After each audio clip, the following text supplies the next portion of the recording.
欢迎大家来到天津卫视大型情感节目《爱情保卫战》。接下来呢，让我们掌声欢迎今天来到节目求助的2组嘉宾登场，欢迎他们。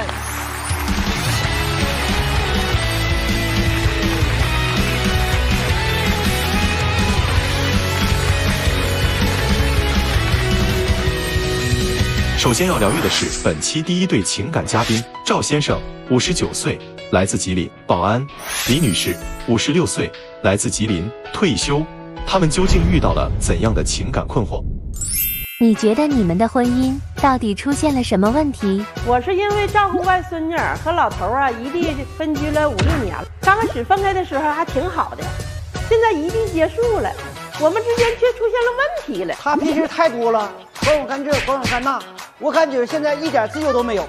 他之前就是过得太自由了，啥事都不跟我商量，现在看我哪都不顺眼，这样我还不如回我姑娘那去，让她一个人过得了。哦，这个是因为照顾孙女儿，然后异地了一段时间，现在重新在一起生活了，觉得不适应了，是吗？是啊。哪年去照顾的外孙女儿啊？2019年。那每一年您2位是在什么时候能聚在一起呢？每年能见2次面。春节的时候，我们要带着孩子一起回家，然后每年夏天的时候呢，我要带着小外孙去老家那边避暑了，回家看看老头儿。您2位是结婚多少年了？34年了。那现在外孙女是开始上幼儿园了，所以您就回老家去了，对吧？啊，回老家跟老头儿一起生活。那这说说吧，这一起生活出现啥问题了？那事儿就多了。那我就是刚回去的时候一看，哎，这个家让他造的，让我简直的我接受不了。我家厨房这个墙面上全都是崩的油点子、大黄渍啊，然后抽烟机也不洗，这个灶台上全都是那个残渣的这个菜油点子。锅具啊、碗呐，都背面都是焦黄的，地也那么脏。我一揭开饭锅一看，锅里边都长毛了，我可真的是接受不了。之前分开的这5年，您每次回家，家里不是这个样子的吗？他知道我要回去了，能简单的收拾一下，也不是那么彻底。这次可能间隔时间长了，我回去一看，简直让我接受不了。那个马桶上转边都是焦黄，里边那么脏，地下那拖鞋扔的到处都是。可能洗澡的时候打的那个沐浴露那个沫子都弄得墙面上全都是点子。啊，最可气的是拿我的浴帽当抹布。他离家5、6年了，这5年时间吧，就我自己在家，在这个收拾卫生这方面吧，可能是欠缺一些，因为我是个男士。我这个每天上班啊，这个时间都挺紧的，我不可能像女同志那样似的把屋子收拾干干净净的，擦得利利索索的。像他一天都搁在家时候擦好几遍，我可能啊，10天半个月呀才能收拾1遍。但是我以工作为主啊，是不是？哎，我不能搁家里边像个女同志搁家里经常这个收拾卫生啊。过去那20多年是谁收拾家务的？是我。他收拾，就他其实本来就不会，就是懒，给自己找借口。那个浴帽买好几年了，搁那搁着，那个也不是闲的搁家。然后我吧收拾卫生的时候，我看见这个浴帽挺柔软的哈，擦皮沙发不正好吗？哎，我就擦沙发了，哎，擦沙发我也忘洗了，回来吧他就发现了，一闻不是味儿啊，然后他跟我发脾气急眼了。这块咱就先不说，你就说你个人这块吧。今天来到这儿了，你穿干净的，这搁家鞋也不愿意换，然后就提着它了就往进走。洗脚呢，还非得把那个盆端到那个客厅里边去泡去，然后坐在沙发搁那儿享受，弄得满地都是水。不及时清理，把我地板也泡了。然后呢，我说的你回家把那花给我浇一浇，也不知道多长时间浇一次水，跟那咕咚一下子浇一桶啊！你是把那地淌的水也不清理，完了也把那地板给我泡了。我刚刚装修没有多长时间，都没怎么住。我们家就得有个家的样子，对不对？啊，您回来了就有家的样子了。对，咱们这个卫生的情况先放在这儿，我们知道了，就是您对这个一回来看见家里面乱七八糟的不满意，还有什么现在不满意的了？啊，还有就是对外边人就是可大方了，谁说的？哎呀，三哥呀，那个我这段时间手头有点紧，你给我拿点钱吧。哎，就是拿300、500的，这都是常事儿。就给人家，我就不好意思要了。最可气的有一次，他说是个朋友，还是搁市场认识一个朋友，人家说的那个啥，有事儿说的借他5000块钱，咱说5000块钱，你说多，也不算多，挺多的。但是对我们普通家庭是不是也不算少？挺多的，对谁家都挺多的。然后呢，刚开始说借了，说的1个月就给他，结果呢，1年多了也没给人家提了2回，完人说的现在没有钱，就这么一直拖着也不给，现在电话也联系不上了。完了那天我回家了，说的你看我不好意思要，你去要去。你说啥事？那你说朋友在一起跟你说了，哎呀，这个我现在手里缺个300、500的，300、200的，那你说都有，能不借他吗？是不是？人借不给你了吗？那后边那个二明子说是他有急事需要5000块钱，需要5块钱，我正好都有5000块钱，那就拿去呗，哥们都挺好在一起。那搁外边你说没有个朋友相帮那也不行，那咱们没有难事吗？如果有难事的话，您对朋友大方，您对阿姨怎么样？我就抠了啊，特别抠。怎么抠了？我就举个例子吧，我说的那个老头，我说你上街，你给我买个腰带，这家似的答应的可痛快了。到市场给我买回家往那个床上一扔，说你看我给你买回来了，我就拿了，我就扎上了，扎上我就拖地干活呢，然后我就一下子就鼻子就痒痒，就一下就打一个喷嚏，嘎嘣一下就折了。你说你给我买的是啥玩意儿啊？你啥事都说。你说你要多花点钱给我买，你说你能够买一个那么便宜那么劣质的东西，打喷嚏都能折，你说他给我买的是啥玩意儿？这个腰带吧也挺美观的，也挺好看的，多少钱？扎上了29块9。人也是寸劲儿。那一年吧，他在这个姑娘那块儿吧，他也是体也是胖一点了，是啊。你得了吧，大点了，是不是？你那吧，你说打个屁股就折了，我感觉那不是打屁股，简直是打雷，你这是。你怎么打屁股折？你埋汰谁呀？你别说这事儿了，你可他折了。结婚这么多年都没给我买个礼物啊！完回来了，说的你看我还给你买双袜子。那完我说行，完我也没细看，我就搁那边了。正好第2天我朋友找我说姐，好长时间没见面了，上我家来咱们那个聊聊天啥的。我寻我去，我就拿个新袜子穿上，上人家你说我进门了，人家给我拿拖鞋。我这一脱鞋，脚趾头露出来了，我多尴尬呀！你说，那是你脚趾干多长时间没脚了的缘故？这怎么回事？他怎么让我呢？他就没舍得多花点钱给我买个好的啊。还有一次，我俩去逛街去，正好是赶上38妇女节，看人家道边卖鲜花的，完了说的，哎呀，还卖花，还到人跟前瞅瞅问问，说的，哎呀，我说你看啥呀？我说你还要买呀？问问。那花多少钱一朵啊？人说5块。哎呀，那走吧，5块钱都没舍得给我买，你说他抠成啥样？年轻处对象的时候都没买过花，你说现在要花有啥用啊？拿一个花5块钱，你说走一会儿完了还得扔它，还不如买双袜子。就是抠呗。不是，那你凑上去问什么呀？我寻思打听打听呗，是不是？等如果便宜吧，我就给买一朵。哦，还是因为贵就买了。对，要是1块钱可能就买了。行了，这知道了。还有啥觉得现在变了样的？还啥事愿意私自做主？刚回去不几天然后就有人敲门，敲门问我寻思是干啥的呢？完我就开个缝。我一看这外面好几个人，完我说你们干啥呀？第一个人还挂一个牌儿，说的姐呀，我们是那个啥中介的，你家这个房子不是说挂到网上了吗？要出售。我说没有的事儿啊。他说的是你家叔叔挂的吧？是一个男士。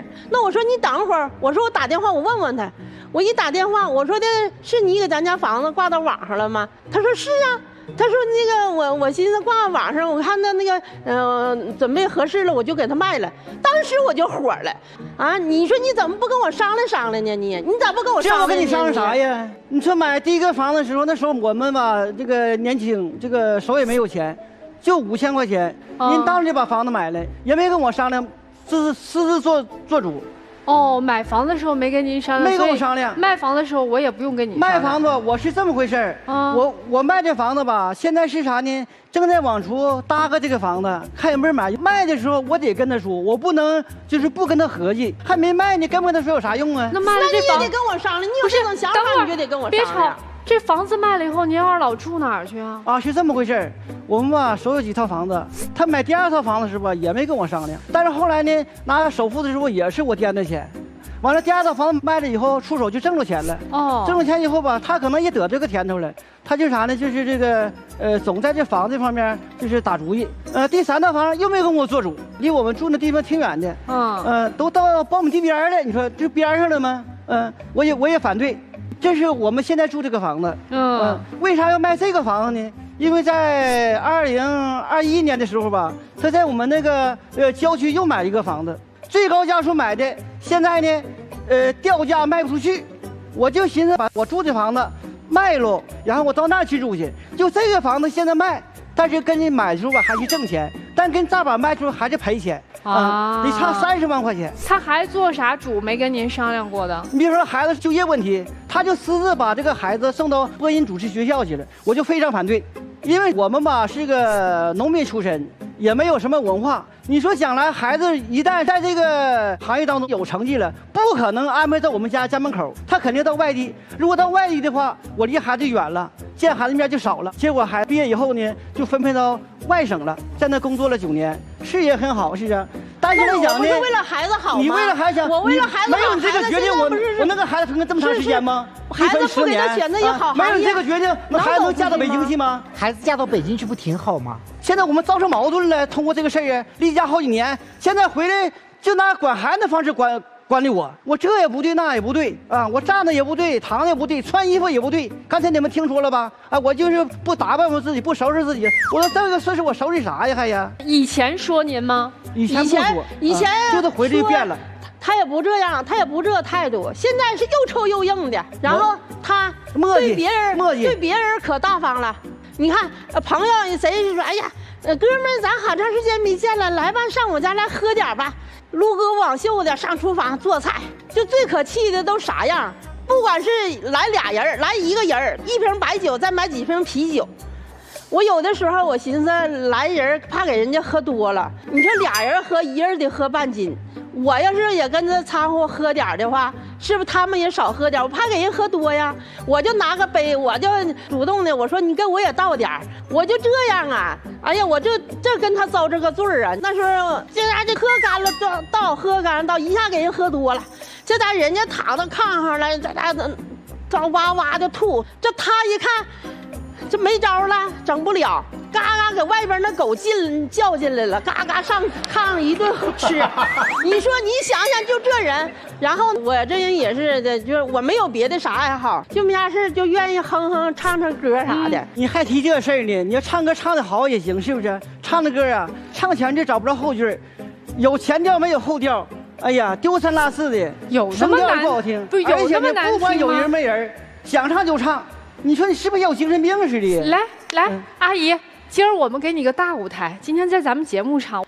故乡的爱，故乡的情，故乡有我青春的歌声，几度芳草绿，几度霜叶红，遗忘的同伴依然在梦里。我有点紧张了，没事，可以了，我有点紧张，忘词儿了。阿姨，我跟您说，这个舞台，阿姨，我跟您说啊，您声音非常好听，我都嘚瑟，我都就是没有，您声音非常好听。您呀，去找一个老年大学，把您的唱歌稍微规范一下，您声音非常好听。这是一方面呢，完了还总笑话我。刚才不还说我吗？你胖，然后我寻思我买点那个减肥的东西，是，反正就有的时候就效果不是那么理想。这他也说我呀。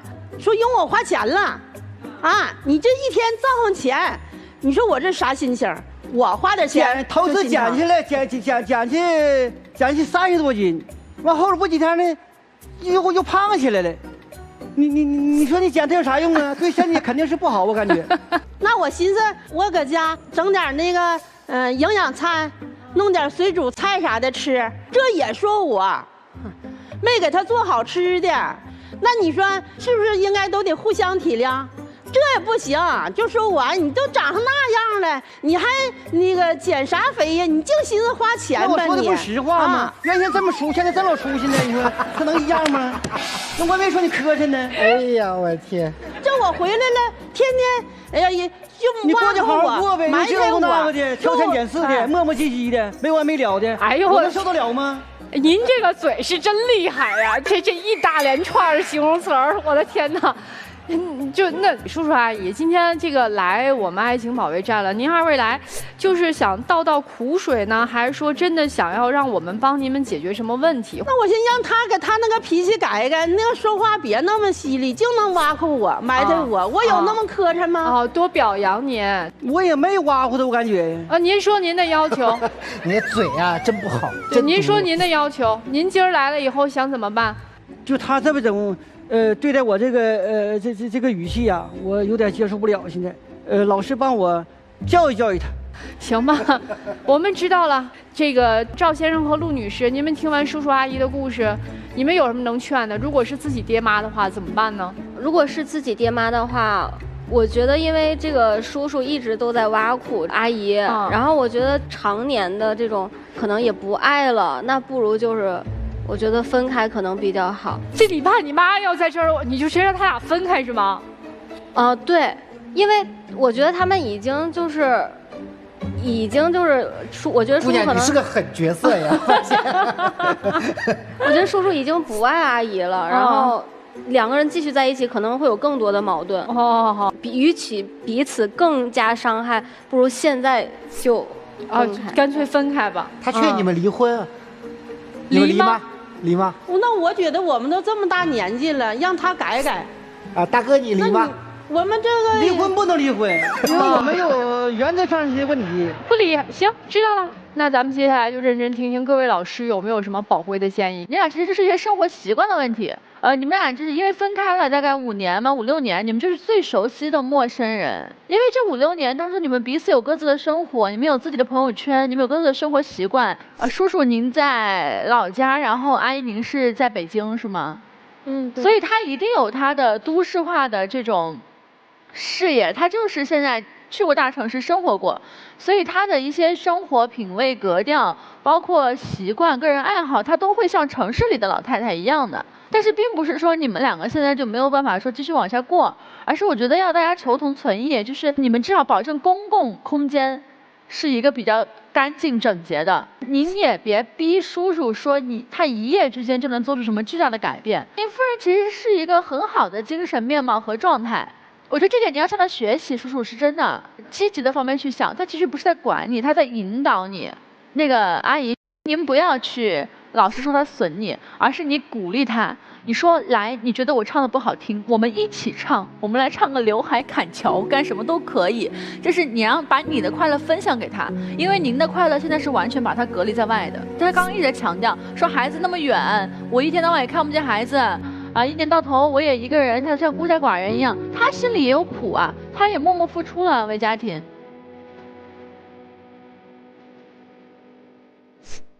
咋了，叔叔？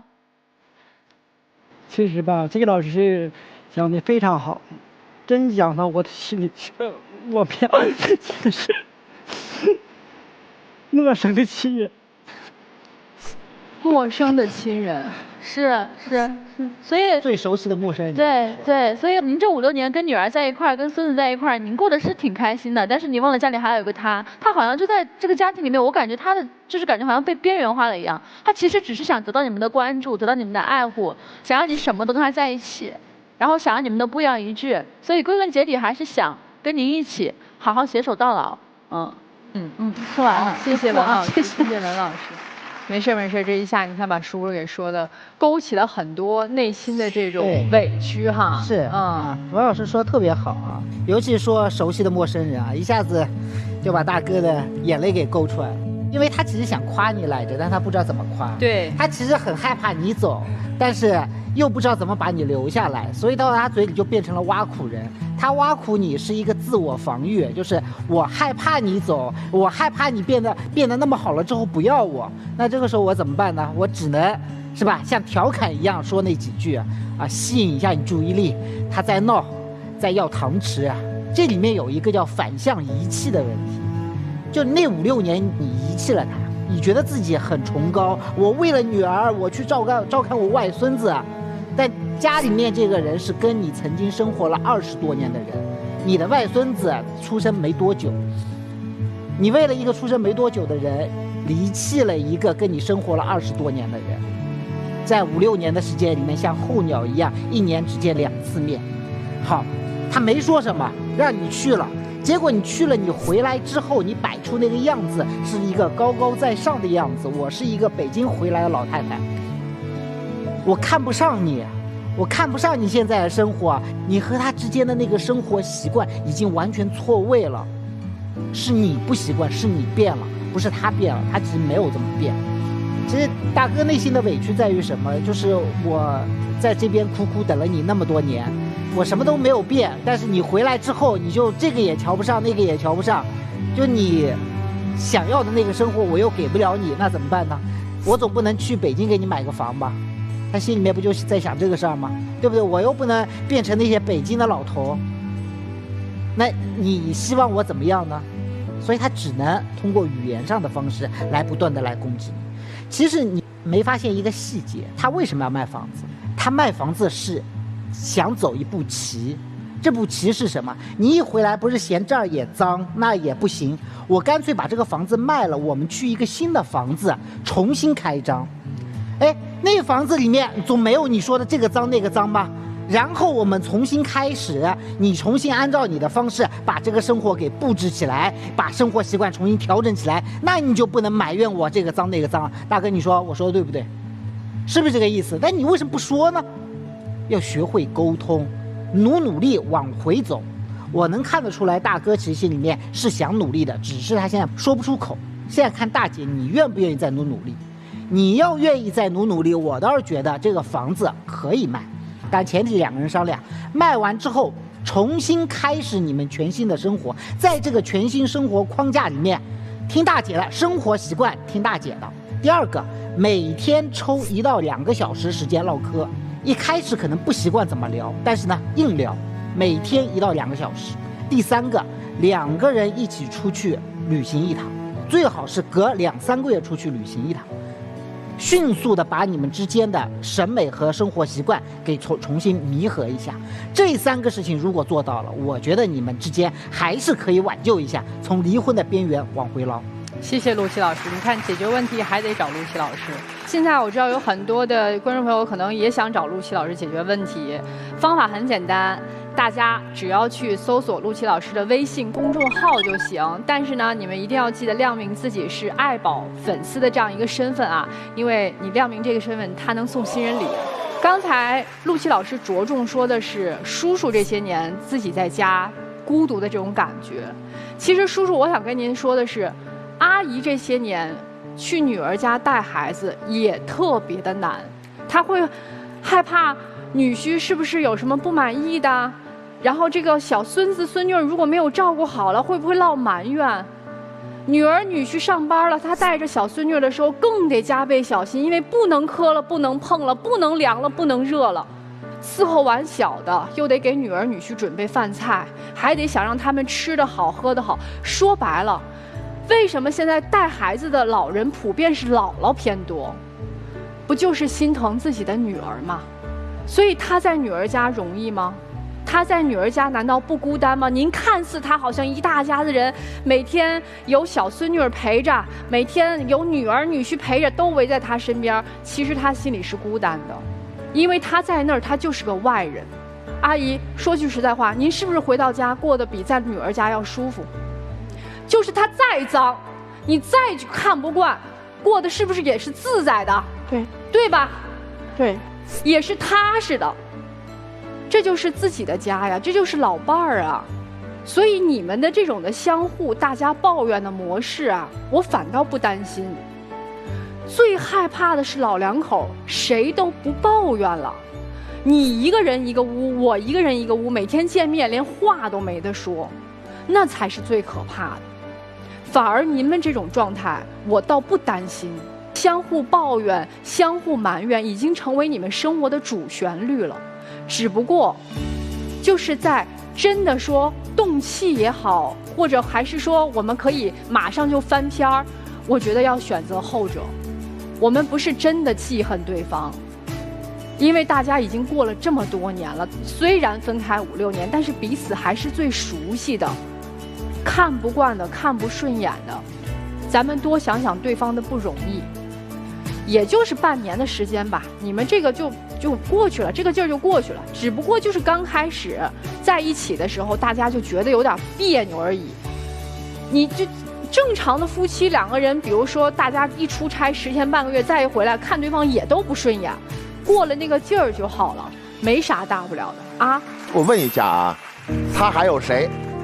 他有我呀。哦，他还有您。您回来之后，您还有谁？他呀。您还有他是吧？我们2个一起生活，就是基本上有这么一过程，先是在物理距离上被抛弃，只剩彼此了，就开始互相嫌弃，再老一点就开始嫌弃自己。哎呦，要没有我老婆其实生活质量比现在强，她不至于每天得照顾我，基本上是这3步。我不管是女儿女婿啊有多孝顺，但是在物理距离上。是不是就是1年见2次，在距离上先被抛弃了，然后就开始只剩彼此的时候，就开始彼此嫌弃了，到最后该嫌弃自己了。那咱现在是互相嫌弃好，还是互相找点乐子好？现在吧，这么说啊，我们之间吧，并不是说啥呢，嫌弃，就是啥呢，我们互相就是也得说。他唱歌好听吗？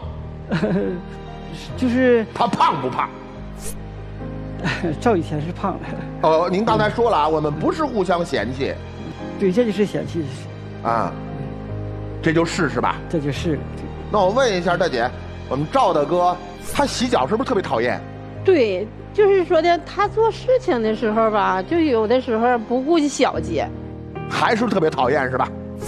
有一点儿。哪怕只有他了，还是特别讨厌是吧？就是人还是好人，就是我就觉得他的习惯改改。没事儿，就是这是一个自然规律，到那时候就这样。很多就是子女在外地的老人家，都是这3步：被抛弃、彼此嫌弃、自我嫌弃。您是打算把这个日子过得开心点，还是就这样互相数了？既然我们都明白，我到最后只有他，他到最后只有我。既然我们都明白，咱们是把它过得是开心点儿，还是就像现在这样？开心点，开心点。您自己琢磨。至于生活习惯上的事儿，我可能没什么发言权。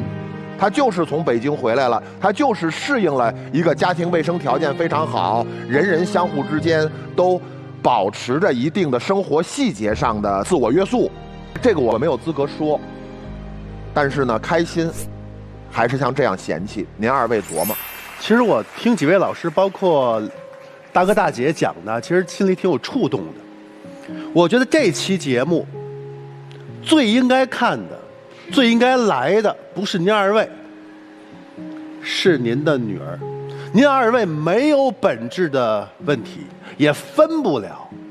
但是大哥这么多年过得不好，从家里刚才大姐描述的那些，我觉得哇，大哥过得好惨，只能够去花钱去外面买换一些所谓的情感交流。为什么对外的朋友这么好啊？其实买3块钱的袜子舍不得买的那朵花是大哥的常态，但是为了结交朋友，为了多一些感情的链接，他要去外边花钱去找这些友情。大姐过得也不好，那不是你们家，你在为别人再去付出，女儿也是别人哦。然后外孙女上幼儿园了，不需要你了，回来了，也是一种形式上的抛弃。但是就是因为老2口在一起时间太短了，互相就都过毒了，就不再适应了，所以要进行磨合。谁造成的？如果你们一直在一起的话，能有这样的问题吗？哦，马上第2个问题又会来了，老2出生了，对不对？你还要去，那这样的日子还要重新再重演一回，再去磨合，谁造成的？就是我们的孩子们啊。为什么我们生了孩子却要甩给自己的老人去带呢？为什么一定要让两个本来是没有问题、相亲相爱的老年人要分开呢？这是我们年轻人应该做的一个反思啊！这期节目一定要让你们的孩子好好看看。解决方案我觉得很简单，要不就两口一起到北京，既可以照顾孩子，也可以享受天伦之乐，因为大哥是一直期待的，不想孤单。要不就是老两口一起在家乡，时不时的到北京旅游看看孩子们，但是核心的是过好你们的日子，尽快的按照几位老师的建议磨合好就可以了。彼此都有这么多长时间的一个亏欠，对彼此，我们真的应该把接下来的生活留给自己，留给你们两个人一起度过，而不是别人。别人都是点缀，你们才是真正应该过的生活。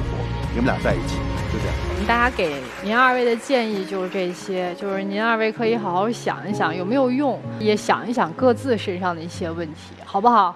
好，那我们来换上第二组嘉宾。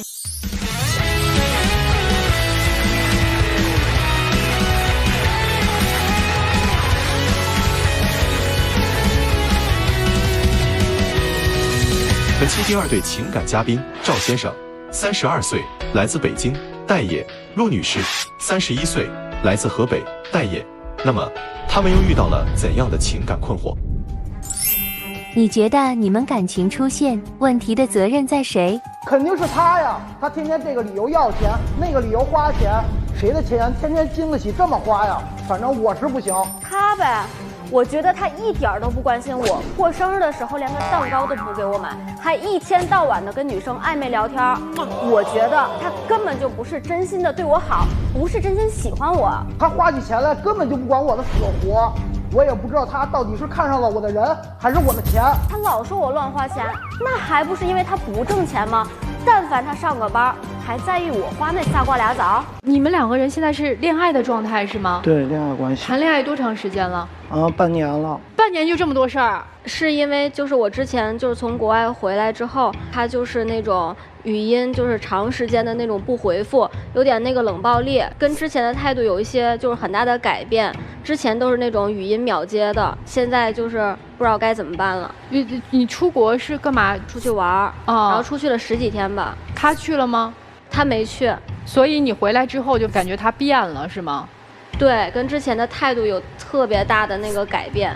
为啥呢？我就不想跟他接触了，我就感觉我干什么他都满意不了。那你举几个例子？我带他出去玩吧，然后去这个地儿去那个地儿的，然后他就不开心，每次跟我闹脾气，成天给我摆一张臭脸，然后就是天天对着我。也不是每次不开心啊。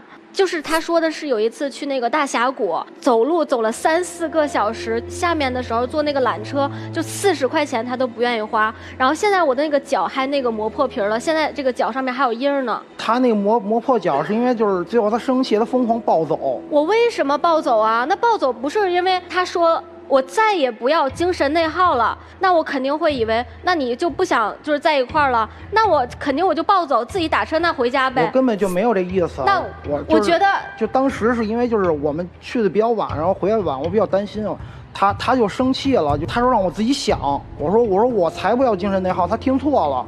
他老说我对他不好，说我抠，然后他1年过3次生日，第1次生日就根本就不是他的生日，就是他凭空捏造的一个。怎么过的？花了多少钱？第一个生日就是我先给他转了一个1314嘛，后来呢他就说带我去买点化妆品，说花700左右，我说也行，我说那咱就去买。等到了那个地儿就不一样了，一下就变成2000多。然后后来就我说那就买吧，买就买了吧。然后我也没说什么，而且跟我说就过完这生日之后，后边2个生日我就不过了。我说那咱就过。然后那个化妆品我也不知道，就是当时的时候那个就有一个粉底液，它是1000多块钱，我以为就是500、600块钱呢。你带他去买化妆品，你不知道化妆品多少钱？当时那个粉底液我没有买过那个牌子，别的牌子有，就是明白。对，之前买的是别的牌子。还有吗？那第1次生日还有花钱的地方吗？没有了。第2次，然后他就非要买一个黄金。不是说后面不过了吗？对，他说不过，但是到那天就变卦了。当天我给他买了一个鲜花嘛，就是早上买了一束花，然后我说咱们就是稍微简简单单的稍微过一下，不行，他非要买一个那个黄金手链，就必须得买。然后当时我就是经济情况也有限嘛，没有那么多，然后他就让我给他就是转了2000块钱。那个黄金手链是我自己拿自己的金条，然后我自己的金饰品，然后所有东西加在一起，自己还添了钱，他只添了那个2000，那个手链要1万多，其余的钱都是我自己掏的，而且这还是我过生日的情况下。然后就是第3次，就是我说实话不想给他过，然后又给他转了1200。为啥要给他转呀？他就管你要啊。所以就是1年3次生日，每次生日的破费都挺大的。你刚才还说，你说他不管你死活是啥意思？就是在他出国的前一段时间，当时就我也给他转钱了，大概转了就是陆陆续续吧，他的各种理由没有钱，陆陆续续转了7000左右。我带着那个转账记录，然后能放一下。来，我们看一眼那个转账记录来。那3笔都是就我陆陆续续就是单给他的。你看他给我起的名字，对他狠吗？他天天跟我犯狠。那个13、14就是第1次过生日。然后下面那个2000，其实是因为就当时的时候跟他是那个营养课认识的，然后当时就是也上一些就互联网的一些课程，包括一些会计，然后那个时候就没有就是去工作，然后就是希望生活有一些保障，所以那个2000是这么来的。平均1个星期1到2次。对，你看日期啊。对，然后这是2个月，到10月31号，9月2号到10月31号2个月。他是9月12号是第一笔吧？是吧？9月2号是第一笔。9月2号第一笔。对，9月2号第一笔，然后10月31号。哎，行，小伙子，我能问一下，您工资是月薪多少啊？我现在待业，但是有收入。1个月收入多少啊？我收入不到1万，就是8000左右吧。但不稳定是吧？不稳定，对。行，咱接着说，就说他那个不管你死活的那个。对，然后当初就剩800了，把钱都给他了，就我没有钱了已经，我自己就留800，他就非要去。你天天跟我说没工作，然后没有钱，那你怎么不去工作呢？那你跟我说什么工作能养起你？没事，咱们先别转移话题。你剩了800，然后他非要去之后呢？去那个野生动物园啊，然后玩。我想那他应该多多掏点吧，对吧？因为我把钱都给他了。然后他1分都不掏，然后我又花了500。他怎么没有钱啊？他在北京有房子，然后每个月还可以出租，但是他就是不去工作，而且他今年已经30多岁了，让我怎么相信他一点存款都没有啊？然后那个野生动物园就是我们2个人，他说那个一个停车费应该是大概就是200块钱左右，一共就500块钱，然后200还让我出，我就不太能理解。他最后那200也不是他出的，是我出的。你是抢着付钱的呀？也不是抢着付钱，那都已经到了，那只能交钱。再说了，你不想去吗？我说那缓一缓去，他说不行。什么时候我说了？那最后不是还剩300块？你来这污蔑我呀？对，还剩300啊，剩300，然后那是然后到第2天啊，第2天，然后他又叫我，他非要做一个75的美甲。当时就剩100多块钱了，就是然后后来他就走了，就是去国外了。那个美甲是我平常就是自己做美甲的话，就是去办卡，然后打完折也得300多块钱。然后因为就是说考虑他的那个经济条件，老师你看我给他花钱，他还不落好，就落不到一点好，我还没说完呢，你能听我说话吗？那个美甲是因为我平常自己做的时候也要就是打完折也要300多块钱，然后。因为考虑他的那个经济条件，所以然后就去找了那种价格特别低的，然后自助美甲就一共就50多块钱，然后去国外的时候，就是那个胶和那个皮还粘在一起了。也就是说，你知道当时他还剩300是吧？你考虑到他经济条件了。去野生动物园那天不知道，后来他给我看了他那银行卡的余额，那个时候才知道，然后他原来真的只有这么多钱了。所以你才把这美甲变成了一75块钱的，是吗？50多块钱。50多块钱，70多。70多，哎，咱不整50多、70多差。哎，那姑娘你自己做，花钱不行吗？你不是自己做300多的吗？就是之前他是愿意就是跟我一起去的。不是，是我后来被他叫过去的了，过去然后上来就什么付账的就来了，就这种意思。我就当时听着就特生气。你不想陪我吗？啊？他陪你，他就一定要付账单吗？然后就是他出国期间了。出国期间，然后他又管我要了那个800块钱，要800块钱跟我说要买一个旅行箱，他说买的东西太多，然后当时就是确实我手里就是他出国期间我就有点钱了，然后等我接他那天，发现那根本就没有旅行箱，就一破纸箱子。那个旅行箱是因为那时候我一直就是在买面膜什么的，然后买东西每次就是买的东西比较多，就是东西放不下了，正好就说啊，那要不然添一个行李箱，他自己说那个添一个吧，然后。那个他说多少钱，我说那就800块钱吧。后来还跟我就是那个讲价，说500行不行，300行不行？那我肯定讲价呀，那我当时就剩100了，我还不讲价呀？因为我自己去国外玩的话，那个钱他根本就不是他没有出那个钱。我在国外的话，一个人住酒店1天就得2000多块钱，然后还你花多少钱也没给我花，主要是我没给你花，但是我出去10几天，我都花了7万块钱。你出国回来给他带礼物了吗？给他带了呀，带一薯片，但是那个是黑松露的。而且我之前就是也有给他花钱，然后我们刚上那个营养课上学的时候，然后一块儿大概就第1次吧，一块儿出去吃饭，然后带我去吃那个15块钱的那个自助，那个肉都馊了，然后我还吃了，把那个15块钱我还转给他了。当初也没好想，他说他不想欠我这人情，我没说不想欠你人，这种话我没说，我只转给你，你收了吧。我觉得那钱没多少。你喜欢他什么呀？爱跟他聊天，然后就觉得知心大姐的那种感觉。不是，那当闺蜜不就挺好吗？我跟他说了呀，他不愿意呀。除了就是你一直觉得他在不停的管你要钱要礼物之外，你觉得这个女生还有什么让你觉得像你一上来说的那样，说我不想再跟他接触？还有一个事儿，他从回来当天嘛，当天我给他准备就是小项链嘛，然后我疏忽，然后忘拿了。我说确实是我忘了。我说咱们先去逛商场，然后回去我当天我给你拿回来不就完了吗？你既然有这个心意的话，你为什么不拿？他就必须先去拿金子。当初见我的时候为什么不拿？他就必须得先拿。然后去拿了吗？拿了呀，然后就绕远嘛，绕远先回家，然后再去商场。等到商场，他又买了一个小金戒指。国外的时候他就告诉我啊，这个东西给你准备了。如果说他真的这个东西想给你的话，那应该见你的时候这个东西就准备好了呀。那我准备好了之后你拿过来呀。啊、那你不拿过来，你是不是你就没有这个准备给我？你那么多天都等几个小时等不了。他还嫌弃你什么？嫌弃我懒。但是你确实你没有工作呀，他不懒，我还一直在工作。你让他说完。他不懒，然后他3天那个就是那个碗筷他都不刷，让我去刷。比如我要做个饭，我都得先刷完碗，然后再给他做饭。你每天去给他家？也不是每天，就有时候我比如说3天等3天晚了，然后我再去。2、3天碗没刷了，你就去给他收拾家是吗？做家务，然后比如那个地，有时候我确实可能是就是蹲的跟他那个要求不太一样，但是我也都干，对不对？然后他还嫌这嫌那。你每次干完活之后，你都是姑奶奶、祖宗，你不配，你是狗，说这种话，说话一直都很阴阳。然后在节目上你怎么不说了？姑娘，你刚才好像在视频里面说了什么？他跟别人暧昧的事儿是吗？对。他为什么我一直会觉得没有安全感？他有3个兄弟，他们建了一个群，然后他们3个兄弟就是不同的时间段看到什么，就是每个人喜欢的类型还不一样。就那种短视频，他是有的时候发那些比较清纯可爱的，然后他另外其他兄弟就有的发那种跳舞蹈，然后还有。他跟他们那个营养课的同学从认识的时候开始，然后就一直聊天，每天都聊，而且他还就是跟有的女生聊，那个女生她跟她男朋友的那些私密的一些事情，然后全部都告诉他，还帮人家女生 P 图。你俩今儿来要解决啥问题呀？我是就不想跟他接触了。你想分手是吧？对。他要分手，你要干嘛？我觉得他要分手的话，那说清楚的话。那我也没有办法吧。他送你些东西，他可以要回来吗？当然可以啊。你会还给他吗？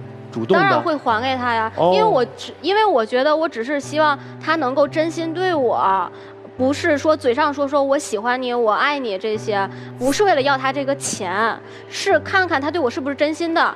我就剩100多了，还不因为我已经不在乎他的长相了，就不在乎他的身材了。那最起码，那你有一颗啥吧？有一颗真心得给我吧，对不对？男生，我问一下，你家是几套房啊？我家有3套。3套房都在出租吗？2个在出租。2个北京的在出租。俩北京在出租啊？那每个月租金应该有个1、2万？不到1万。所以刚才他说的8000多的收入就是这个租金啊。但他北京有2套房啊。我们大概的基本的情况都了解的差不多了，那接下来咱们听听各位老师怎么说。他就是不喜欢你，他一点都不喜欢你，他就是喜欢你的钱，这个事情不用质疑。他跟你在一起，他看重的是你的价值。对他来说，说实话，你连情绪价值他其实不是很在意，他只在意你的钱花哪儿了。为什么会在意说你跟其他的有可能会没有安全感？是因为他的安全感是来自于他会觉得你这个钱可能会分流给别人。而且男生，我跟你讲一点，就是有的女孩子她会说一句这样的话，但是这句话是很伪善的，我买得起。但我跟你讲，很多人买得起，但是她更喜欢有人送，她是一个完全的利己主义者，不是很聪明的一个女生。我跟你讲，这个男生你拿不住他，你拿不下他。第二点，姑娘，就是你现在在这段情感里面，包括你对你自己的定位，你不值得一个男人在你身上花这么多钱，这是不应该的。还有一个就是你要双向的回馈给对方，就这个恋爱你谈不谈得起，是在于你到底喜不喜欢他，这份真心你对不对得住。然后现在你说怀疑是不是真心，你有没有真心啊？你怀疑人家是不是真心的情况之下，你有真心吗？说带礼物吗？带了，人家说你给我带个薯片，你说哎那是黑松露口味的，他不是地主家的傻儿子，你也没有办法去做这个，就是这叫什么？就是少奶奶，你俩就赶紧分开，你俩的刚需都不一样啊，彻底分开，一个要爱情，一个要物质，你俩互相都给不了，就分开就好了，就咱们体面一点。我感觉你们俩没有真正的在一起，就感觉不到你们两人有那个真实的稳定的情感结构，可能你们相互之间还在一个试用期的状态吧，相互还在试探吧。所以我在情感的角度上啊，没有什么可说的，因为我看不到这个情感的流动啊。我们《爱情保卫战》这个节目啊，我们是讲爱情的，爱情婚姻里面有没有金钱这件事儿是有的，但它是个基础，它不是个核心。就不是我们俩谈恋爱，就是只有你给我花钱了才能证明你爱我。我觉得这句话是大错特错的。那一个人给你花钱了，你就能证明他是爱你的吗？你只能证明他给你花钱了，你其他什么都证明不了，对不对？为什么我说你们之间没有情感流动？原因在什么地方？当你发现你男朋友兜里只剩300块钱的时候，你第一个想法不是你今后几天日子怎么过？对啊，你饭怎么吃？而你的想法是，哎呀，那我500块钱的那个指甲我就改50了吧？你是觉得那我委屈一下自己，你没有思考说你应该怎么办？你看这就是没有情感的流动。你看这就是究竟是以钱为核心还是以情感为核心之间的区别。第二个，小我觉得你有问题，就是你始终处于一个戏耍对方的一个状态。虽然你确实你在花钱，你3套房，北京2套房，每个月小1万块钱的房租，那个钱对于你1个月的收入来说是算多的。但是还是那句话，就是你真的至于到那种，哎呀，我剩500，剩800啊，剩300，然后每一笔账都给你记下来，然后我真穷的不行，明天我就揭不开锅了。你真至于到这个程度了吗？我觉得不至于。为什么？因为真至于到这个程度，我就花不了这个钱了。那我跟你说清楚不就完了吗？但是你还是在什么50、70的在给人花，在这里面你有在玩的成分，就是你有在看你可以还有多少花招在我身上使，多小的钱你都还想要，你在玩这个东西。然后再加上你在社交里面那个举动和各种动作，你真不是一个简单的人，你是吃过见过的，兄弟，没必要在这边啊，你装成那副哎呀一脸忠厚的样子，我觉得你也不真诚。就你们2个人站在这边，我觉得配不上爱情这2个字。所以你们2个人，一个我想好好的去揪一下爱情里面的价值观，另一个人去好好揪一下你人生里面的价值观，要勤劳，要真诚。好，就这样。陆琪老师看待问题就会比较通透，说的再狠一点比较毒，所以大家如果想要寻求陆琪老师的帮助，现在有一个非常简单的方法，就是大家可以去搜索陆琪老师的微信公众号，并且亮明你是我们爱情保卫战的忠实粉丝，这样的话你会得到新人礼包。大家都会觉得说啊，女生怎么一直在索要钱啊、礼物啊什么的，会对你的印象非常不好。但是我觉得反而男生你的吃相更难看，就是你明明就是知道这姑娘是一个什么样的女孩，然后到头来你却开始说为什么对我没有真心。如果你以后要想谈恋爱的话，不是用这些外在的东西去彰显说我是一个有能力的人啊，其实这往往体现出来的是你的自卑。你可能觉得自己条件一般，工作没有，但是我仗着我在北京有2套房，我要用这样的方式来凸显我自己的优势，让很多的本身如果单从长相上来说我是配不上的女生，在我这里可以俯首称臣。离不开我。如果你是一直抱着这样的心态去谈恋爱的话，去找女朋友的话，你找的任何一个女生都是她这样的，因为你散发出去的找女生、找女朋友的这个条件和标准就是这样的嘛。那么对姑娘来说，就一句话，姑娘，你的事儿办得让你自己太廉价了。这个时代，如果一个女孩子显得特别廉价的话，她就永远让人瞧不起。我觉得一个女孩不管怎么样，就是一定要先爱自己。爱自己的第一点就是不要让自己变得那么廉价。我跟你在一起只因为我喜欢你，如果我不喜欢你，你怎么缠着我死缠烂打都没有用。甚至我不需要什么闺蜜式的聊友，因为我的精神足够丰富。我可以走出去看大好河山，我可以去全世界走遍各个地方，因为我自己足够的独立，我自己足够的自尊，足够的自爱，让自己不要这么廉价。姑娘，再继续这么廉价下去，所有的人都会瞧不起你。是这样啊，就是我们谈一段关系，咱们客观一点，咱们在什么立场上去谈这个关系？刚才呢，我看这个小赵啊，反复用一个词，就是我不想接触了，对吧？也就是说，我们是在一个接触的立场上谈这个关系，那好多事情其实完全可以不谈对错的。所以我看到的是什么呢？我看到的是我们在做一件事，但是我可能在态度上要有调整。比如说他还剩800，咱们那次就别去了，咱们过2天再去，不要让人家有那种感觉，这个就是要扑上来把我吃干了抹净了的。哪怕咱们不能克制，咱们微克制一下。所以只要你稍微调整一下，我们在接触这个立场上是可以继续下去的，因为你们两个彼此动机都非常清晰啊。小赵是这样啊，就是我是觉得你上门去给人家打扫卫生，你能咬着牙关，在还有800块钱的情况下再掏500，不情不愿你也掏了，说明人家是有过人之处的。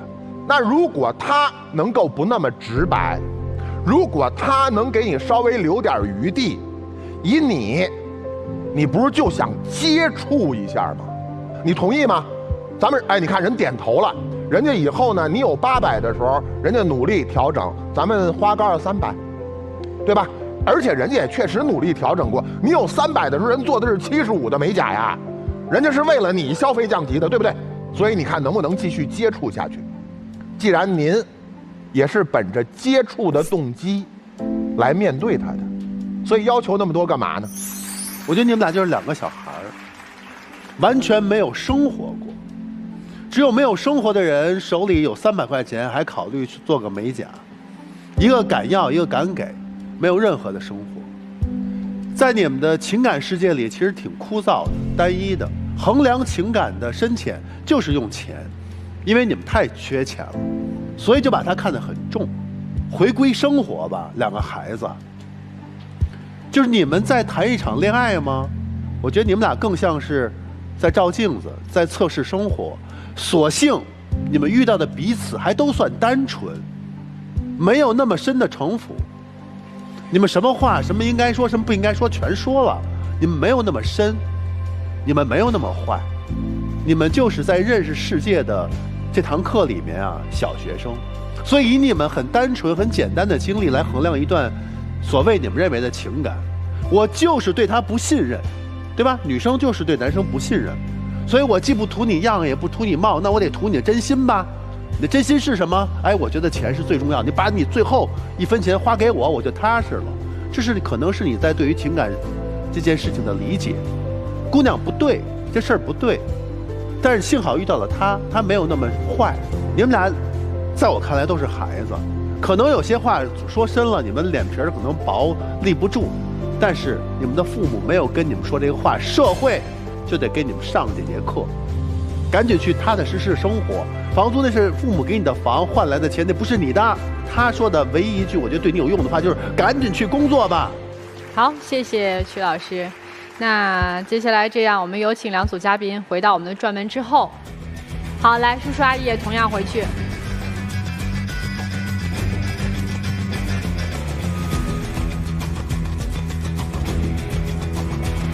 那我们接下来就要来揭晓一下我们今天第一组嘉宾他们的结果了。这个赵先生和李女士。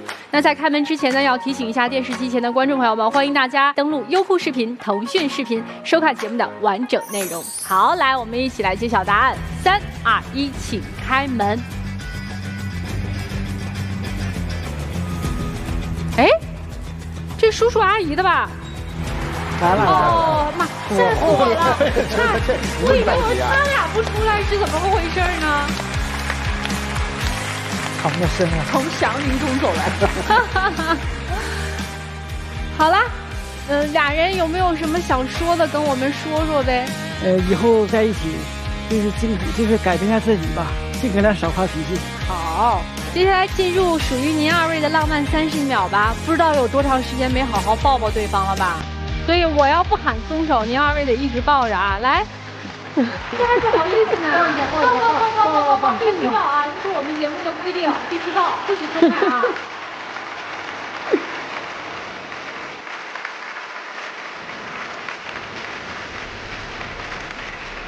好啦，请亮灯吧。好，谢谢老师。好好的，身体健康啊！希望二人能好好安度晚年。祝你们幸福吧，谢谢。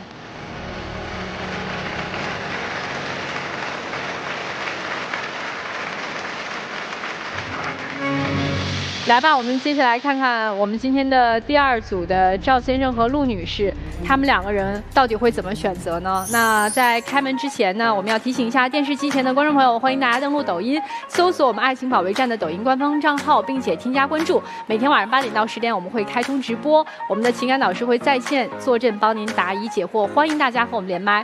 同时呢，也要提醒大家，我们节目组的唯一官方报名热线是022236063001，有情感困惑的朋友可以打电话报名。记住，我们不收取任何的报名费，小心被骗。来吧，我们一起开门揭晓答案。3、2、1，请开门。3、2、1，请开门。我估计是不会出来了吧？他们应该不会了吧？我也觉得。